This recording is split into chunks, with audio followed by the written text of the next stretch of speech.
Another really great question has come in on the Ask ID saying, there are so many products on the market, I'm really confused. Can you tell me the difference between AHAs and BHAs?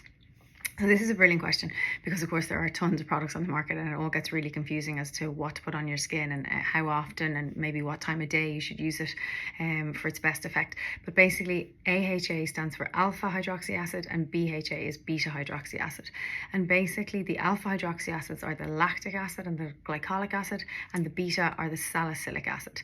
So they work slightly differently and on a slightly different level of the skin. So the AHAs are water soluble, so they're working at a more of a surface level.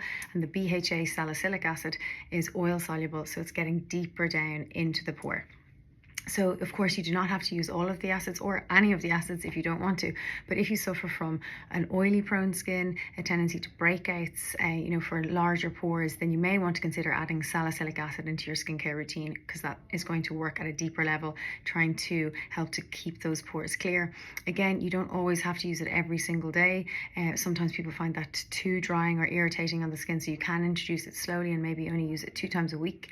Lactic and glycolic acid are just helping that cell turnover, so to give your skin that little bit of a glow.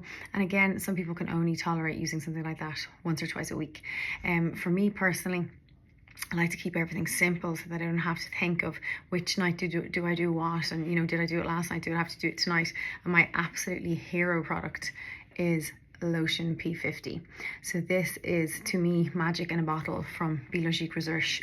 It smells a little bit like vinegar and it looks kind of a brown color because there actually is some vinegar in it, but it contains everything that I need for my skincare routine, in that it has lactic, glycolic, salicylic, phytic acid, malic acid, and also niacinamide. So it is not only having your acids, but it has that anti-inflammatory effect with the B vitamin niacinamide at the same time. So again, this is something that I put on my face every day. It's not rubbed on the skin, it's dabbed on the skin with a cotton pad. And every day I'm getting that gentle exfoliation. So this is basically what you call a chemical exfoliant versus a physical exfoliant. So physical exfoliants often feel a bit grainy, sandy, kind of like bead-like, and you're rubbing them on the skin. And I do not have a preference for them because I find for some people it can cause breakouts of acne. It's almost rubbing your oil glands and stimulating them to overproduce oil, and it can cause some irritation and dryness of the skin. I much prefer to gently dab something onto the skin. So starting at the décolletage, moving up to your neck and face.